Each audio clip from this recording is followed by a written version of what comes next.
3 straight national championships for the Big Ten. What is the SEC going to do? You're talking ball with the Big Ten Squad, sponsored by Game Time.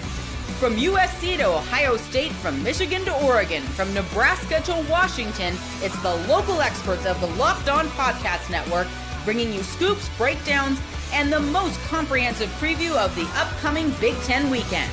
No hurt feelings and thin skin allowed. Squad up, you're part of the Big Ten Squad. Happy Thursday, everybody. Welcome to this week's Locked On Big Ten Squad. I'm Spencer McLaughlin, your host. I've got Mark Culkin of Locked On USC and Roman Tomashoff of Locked On Huskies. We are a small group, but we are indeed mighty, and we're just going to come out and say it. This is Locked On Pac-12 Squad, reincarnated. Yep. RIP, forever and always. Look at what you've done, Mark. Look at what you've done. Of course, now we're all part of the best conference in college football that has won 3 straight national championships. The Indiana Hoosiers, I struggle to put it into words that they're the national champs, but that's the world that we live in now. And we'll talk about what the Big Ten might look like power rankings-wise for 2026. So, Mark, why don't you start us off?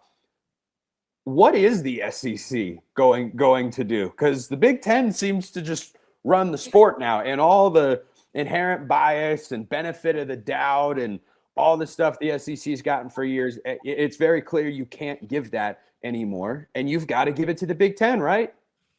Sure.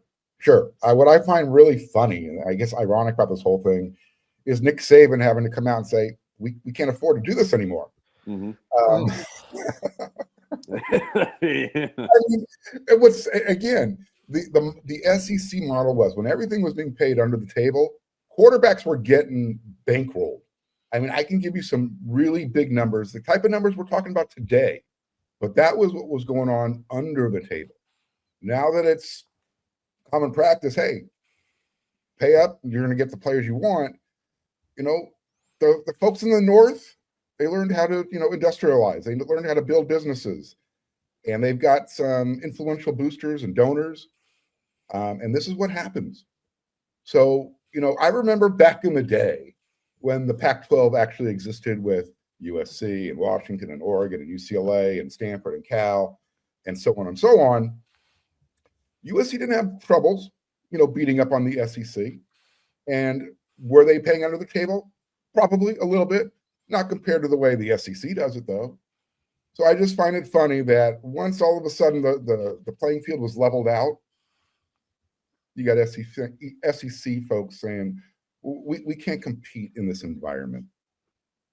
Yeah, Saban's remarks gave me a laugh. It's not the first time, Roman, I see you rolling your eyes at. It's not the first time that something like that has been said. I mean, one of my favorite moments on game day of all time in the last couple of years is when Shane Gillis, who's a laugh out loud hilarious, was on there, and he's a Notre Dame guy, and he just was just pointing out the elephant in the room to Saban, and he's going, yeah, the SEC never paid players, and then Saban just wasn't having fun at all. He's like, right. Well, we did the way we cheated was the way we developed, and we're all sitting here going, dude, are you kidding me? Are you for real right now? That's why I was rolling my eyes, because I'm just so tired of this holier than thou crap that he keeps spitting out there. Like, I have all the respect in the world for Nick Saban as a coach. Obviously, he did a tremendous job for all of that. That goes without saying, right? But now it's, oh no, the SEC can't compete. Shut up. Stop. I'm so tired of this. Like, oh my God, Mark Cuban's paying for Indiana now. Now all of a sudden they found a way to be good. Oh my God, like, save the whining. Like, if this was the other way around, like, and the SEC won 3 straight, oh yeah, no, look at that. See, everyone's paying now, and you still can't compete with what we're doing down here. I'm just so tired of all of that. And it is fun to see the parity in college football now with what Indiana was able to do and with what other programs are able to do around the country in terms of building it up. I think we're getting a little tired of the Texas Techs of the world, if you will, that are taking that a little too far in one direction. But I look at just the way that, just because I just, that stuff pisses me off so much with how the SEC has been treating the just the world of NIL and paying players and everything, when they're still doing it. Now they're just, very clearly not as good. But I think that everything we've seen over the last month or so with Indiana just going on this tremendous dominant run really is so good for the sport of college football. And I think we're going to see some more restrictions hopefully soon at some point in time, but I'm really excited with what this can do for the future of the sport. You brought up Texas Tech, and I don't that doesn't bug me in a major way. I think that's fair. I think it's just the Big 12's, most prominent version of being all in, and kind of what you're talking about. Like Texas Tech had never.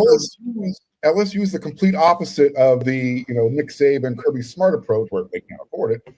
LSU's all in with their cash. Yeah. Yeah. I'm well aware of how all in LSU is, Mark. Oh, really, Roman? You got a story there or something, pal? A couple things have gone on here over the last couple of weeks. Yeah, and the pro clutching's annoying. And I tell you one thing that I do appreciate about this whole dynamic that's unfolded over the last couple of years. Does it feel to anybody, maybe I'm just out of the loop on this stuff, does it feel like the Big Ten pounds its chest the way the SEC does? Because to me, I think it feels more like the results on the field are just speaking for themselves. And everyone's just kind of sitting around letting that happen and saying, yeah, well, we don't need to go out there and tell you and give packets at media days at why we're, the best at all this stuff. We're just going to go win games on the football field. Spencer, I disagree. I disagree. I just don't think the Big Ten is as good at it. They haven't mastered the SEC manifesto type of approach yet. I mean, look, right now, Tony Petitti, the Big Ten, we want 24 playoff teams. Oh, it's gross. I mean, they're trying to figure out how to do it. So yeah, I think they do, and it's only going to get worse. This is why I'm not a conference guy. I like to focus on my team. Yeah, well, this is the Big Ten squad. We gas up. But by the way, the Big Ten being looked at correctly as the best conference in college football is good for any of the programs that we follow on our individual shows. What's so funny is the SEC doesn't want to do the 2014 thing, yet they pound their fists at the end of the season. We deserve 17. We deserve 8 teams in the playoffs. Wouldn't this give them a better opportunity? Yeah, well, that report came out from On3, Chris Lowe, and others that the SEC wants 16, but not 24. And I don't know what the distinction is in that. Now, I've been on record before and continue to think I'm against all forms of playoff expansion. Like it's just not how I view the sport. It's not what I think is best for it. And I don't think you need to. I mean, 16 is too many. Heck, I think 12 is too many. But I'd like to not expand it further. And also, the ridiculous impatience of the power brokers in this sport is insane. Okay, changes to playoff formats have come forever in every single sport. That's normal, healthy, be adaptive, great. 2 years, you're talking about having a championship format for 2 seasons, and you're saying we've got to increase the number of teams by 33 or 100%. Those are the options. Like, could we at least have the 12 team for 5 years? Could we? That's what I would like to see. Could we run this for 5 years and then figure out if it needs to expand further? That's what I would like to see. Did the NCAA tournament improve when they added in the play-in games and when they went from 64 to 69 or whatever? Yeah, I actually think it did. It didn't fundamentally change the awesomeness of it, but I like it. It's fun. I agree. So one more Cinderella gets a chance to win a game and make some money for their sport. Yeah. That's really what it comes down to. Yeah. Okay. But I think that I don't know if that's necessarily the best example here, Mark, just because it's just so fundamentally different of you're playing into the tournament itself versus, oh yeah, you can actually claim yourself as a college football playoff team where, like, how often have we seen those first 4 teams, if you will, from the now field of 68, like actually not necessarily, because like Washington on the women's side was one of them last year, where it's like, it's kind of weird to even claim it as an NCAA tournament appearance if you don't win that game versus, oh, okay, yeah, we're adding 4 more teams to college football playoff, and now, hey, all of a sudden, yeah, we were a playoff team last year. We were the 15 seed or whatever. I feel like that's a very different discussion. Yeah, I mean, a first 4 team has won a game in the first round of the tournament, I think, just about every single year since they introduced it. And UCLA made a run to the Final Four as a first 4 team as I think it was an 11 seed a few years ago. Mark doesn't want to hear about that, but the way I see that is kind of the way I'd see adding even 4 more teams to the field. Like, okay, yeah, sure, it'd be kind of fun in the playoff format, which is, again, not how I view the sport. But if you took away the first four from the NCAA tournament, I'm still dialed into that event. If you don't expand the playoff, it's still good enough as is, which is why I just look at it and go, boy, we're just so eager to have more playoff games. Maybe it would result in fixing the calendar. That's a different conversation. But when we get back, could there be a fourth different team to win the national championship in the Big Ten in 4 years? We'll talk about that and more on today's Locked On Big Ten Squad. That one is the open. Today's show is brought to you by our friends over at TurboTax. Tax season doesn't have to take over your life. This year, TurboTax is making it easier than ever to just hand things off and move on with your day. With TurboTax Full Service, you can have your taxes done for you by a trusted local expert start to finish without the stress or the guesswork. Instead of spending hours trying to figure out forms, you can meet with a local TurboTax expert in person or connect online. They handle everything from W-2s to self-employed forms and work to get you every deduction. You can upload your documents, go about your day, and get updates right in the TurboTax app. You want to simplify tax season? TurboTax is the way to go. For a limited time, you can have your taxes done by a local TurboTax expert for just $150 all in. If a TurboTax expert didn't file for you last year, just file by February 28th. Take taxes off your plate and get back to your life. Visit TurboTax.com/local to book your appointment today. Check them out at TurboTax.com/local. So let's do a way too early glimpse at the landscape of the Big Ten after Indiana wins the national championship. And I mean, if I were to put together power rankings right now, guys, I think Indiana's earned the respect to just be the number one. And I don't think if you put Ohio State there, you're crazy, because the Buckeyes are going to be very good, but they're also losing a good amount of talent like Caleb Downs and Sonny Styles to the NFL draft. But as crazy as it is to say and just kind of process, Indiana's the best program in the Big Ten right now, right, Mark? Sure. I mean, they won the national championship. Does that carry over to 2026? Let's see how they're reloading the portal, man. I'm not going to put anything past them. Let's see what their finished roster. Let's see what their finished roster looks like. Right now, I think if they were to play Ohio State's roster in 2026, you still got to keep 1A, 1B. If you want to split that hair, fine. But there's going to be there's going to be 4 teams at least in the conference that has a shot at making the playoffs again in 2026. Yeah, I think, you look at what Oregon will have coming back. They're going to be right in the thick of it. What Ohio State will have coming back, certainly expect them to be a playoff. To Indiana as well. And there were 3 Big Ten teams in the playoff this year, right? Michigan with Kyle Whittingham, USC with Jaden Maiava back. If Washington gets a locker room together, I was waiting for you to actually want to say the name Washington. No, I mean it's not impossible. I mean they're on a good trajectory right now. I tell you my favorite early offseason Washington stat, Roman. 3 straight years, the Big Ten national champion is going to go play a conference game at Husky Stadium. I mean, season ticket holders getting their money's worth in Seattle. Yeah, it's interesting enough. You don't need to add the Big Ten caveat at this point in time, which is it's still its own weird thing for the 3 of us sitting here on this show, not for the larger Big Ten squad, but also it's also unnecessary because Washington just should have had that first one. Hey, back up, Roman. USC had to go play at Michigan the year after they won the national championship. USC will be playing at Indiana this year after they just won the national championship, and they're going to be hosting Ohio State, who I think won it the year before those 2. So, yeah, but they didn't come to Washington directly after winning, and I was also just lamenting and being mad that Washington didn't. It seems like the West Coast schools are saying, "Hey, welcome to the Big." Yeah, certainly, especially after what Mick Cronin's saying on the basketball side of things right before we pressed record on this. Dude, that's one of the funniest things. I'm sorry. Every time he talks and says something that comes back to, well, this travel and the schedule is just ridiculous. Wow, how did we get here? I wonder. Gee, what happened? We got so far away from the main point of me just being sad that Washington didn't finish the job at the end of the 2023 season. So, thank you for that in the long run. But no, I'll like Spencer, since the main point of the question is a way too early top 25.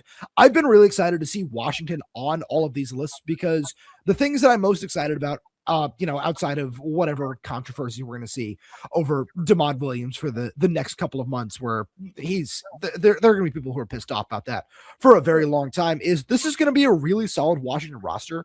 And I don't know if it's getting the respect it deserves. This offensive line is going to be really, really solid. You're returning 4 starters. You're bringing in a 5-star true freshman. One of the guys who might start at redshirt freshman Champ Talialia is going to just give Washington a major physical boost along the interior of the offensive line. And then after re-signing Ryan Walters, giving him a raise, I think that this defense can take another step forward in 2026. And if you're able to do all that and find a reliable number 1 pass catcher with Denzel Boston out the door, I think that Washington can absolutely be in this discussion of a team that can sneak in the back end of the playoff. Mark, what do you think about USC's chances to make the playoff? And by the way, you mentioned that Ohio State game. It's also worth pointing out. Has anyone seen Ohio State's schedule for next year? I haven't memorized. Okay, it. Mark, talk about USC and their chances to make their first playoff appearance under Lincoln Riley, and I'll pull it up real quick. So I've got my fingers crossed, toes crossed, and everything else going on right now that Lincoln Riley has finally figured it out. He has to have an outstanding special teams coordinator. He just brought in Mike Eckler from Nebraska. Dude used to coach linebackers at USC, so he'll have a little bit of an increased role there. That was one of USC's issues on defense in 2025. The linebacker play production kind of sucked. So you're bringing that in. Everyone is waiting for USC to announce Gary Patterson as their next defensive coordinator, the godfather of the 4-2-5. So they're going to keep the same system in place, but now they're bringing in the guy who knows how to actually make it work to the best of its abilities. He's more of an ass kicker type of coach as well, which is something that has been missing, that type of culture from the locker room. They got all the talent they need. They brought back their quarterback. They're bringing back all 5 of their offensive line starters, Roman, and they're returning the vast majority of the defense, the guys who were on defense last year. So, new coaching staff on defense, special teams coordinator, who's literally a type of guy that he will be offended if you don't practice hard. I've been talking about that on my own show this week. I think USC's chances to make the playoffs are good. The schedule sucks. It is rough. All those tough games, though, are at home, save for the game at Indiana, and then you got to travel to Happy Valley, as well as Wisconsin. So we'll see when the Big Ten says, hey, USC, you want to go play in the cold. Which one of those 3 is going to be in November is really what it comes down to. I don't know why that was a shot at me. Hold on, real quick. I don't know why that was a shot at me. I can't control guys from graduating, Mark. You got 4 guys who are returning on your offensive line. I'm just pointing out USC's returning 5. That's all. Yeah, I just can't control guys from graduating. That's all I'm saying. All right. You're very sensitive this morning. By the way, the Ohio market, it could be worse. USC does have a tough schedule next year, no doubt about it. And the timing of those games, especially Penn State is such a wild card to me. Matt Campbell's such a good coach. Right. They're going to have Rocco Beck to quarterback, so they're solid. But does it all come together in 1 year, Curt Cignetti style or Curt Cignetti-esque, or does it take a couple of years to get going more a la Jed Fish at Washington and such? But here's Ohio State's 2026 schedule. They open with Ball State, the MAC, some say. Then they go at Texas in their return trip for that game. Then they play Kent State. Their Big Ten schedule includes the following games: at Indiana, this is in no order, at Iowa, at Nebraska, Northwestern, hosting Oregon, go at USC. That's right. I mean, Buckeyes better show up ready to go, or they could be like a sneaky miss the playoff team. Now, we don't know how many teams are making the playoff. If it's 16, then 9-3 Ohio State with that schedule will get in. Heck, in a 12-team, 9-3 Ohio State will get consideration. Look at us. We've morphed into the SEC. You either die a hero or you live long enough to see yourself become the villain. How in the hell does a 9-4 team finish in the top? Where did Alabama finish in the final AP poll at 9-4? Like 8 or 9. How does that happen? 4-loss team, top 10. It's easy. It's easy. The SEC pounds their chest and tells you they're better than everybody else. Meanwhile, Indiana drubbed them 38-3. Oregon got shellacked by Indiana, and they somehow played them significantly tougher than Alabama did. Yeah. Iowa played Indiana tougher than Alabama. Penn State played Indiana tougher than Alabama did. But yeah, I think if it stays at 12 teams, I think 4 Big Ten teams in the playoff is on the table. I think if it expands to 16, I mean, certainly 24. Let's say it expands to 16, though. I think 5 or 6 Big Ten teams is on the table. I mean, you've got some serious – if Ohio State wins at Texas, that is going to buy them, as it should, immediate street cred to a significant degree. And then they go through that schedule. If Ohio State goes in at 10-2, they're automatically in a 12 team. If they go through that schedule with a win at Texas at 9-3, they're automatically going to be into a 16 team playoff. So I think the number of Big Ten teams is going to make it. I think it can only go up, and that'll just give them more opportunities to win a 4th straight national championship. But you're not in on 24 teams. As long as no, I'm not even in on 16. I'm just saying that if it happens, it's got to be great for the Big Ten. It's best conference in the. We all like to slam dunk on Notre Dame, but they still should have been in that 12-team field this year. James Madison did not belong. Beat Miami. Tulane did. Again, if we're just being real about it, Notre Dame still belonged in that 12-team field. I don't know if I ever thought that there was going to be a day where I saw Mark defend Notre Dame. That was like not on my bingo card. I'm not defending Notre Dame. I'm talking about the system itself. Do you think James Madison or Tulane is going to beat Notre Dame? Just yes. No, not necessarily. No. But I still think that one of those teams should certainly get a shot. Yeah, Mark. And that's why they added the play-in games for in the Big Dance. Yeah, they want to give these smaller schools a chance to, hey, come to James Madison. Yeah, you're not getting a scholarship offer from Billy Napier. Yeah, James Madison, their new head coach, Billy Napier. By the way, Roman, when you talked about Mark defending Notre Dame, for some reason, I thought of the equivalent scenario in the real world. It would be like green energy folks suddenly defending big oil. All of a sudden, you're like, wait, you're doing what now? You're playing who? By the way, Mark, USC and Notre Dame canceled their game for 2026, right? That's not happening. I can hate Notre Dame with every fiber of my being, but I can still respect the fact that that's part of, college football and USC. Both of those, they're Siamese twins. They're joined at the hip. But if the G5 teams, you know what? The G5 teams get that spot because the NCAA is the playoff is defending against an antitrust lawsuit, which they would almost certainly lose if they just excluded the group of 5 from joining. So them's the rules. Welcome to college sports. If you don't want schools like Washington and Duke suing their quarterbacks, you've got to start making these players employees. Otherwise, don't sign a contract like that. That's all. But that like they're.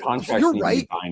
You're absolutely right that they need to be treated like employees, but also like if you think that there is going to be a situation where maybe you're going to enter the transfer portal for one reason or another, don't sign a contract 96 hours before being like, oh, okay, they're upping their offer. Yeah, I'm just going to act like this doesn't exist. Yeah, like that's a whole separate. Yeah, it's bad. We'll wrap it there for today for our 3-man Locked On Pac-12 turn Big Ten squad. He's Mark Culkin of Locked On USC, Roman Tomashoff, Locked On Huskies. I'm Spencer McLaughlin from Locked On all over the place. We'll see you next time, everybody. Until then, hope you have a wonderful rest of your day.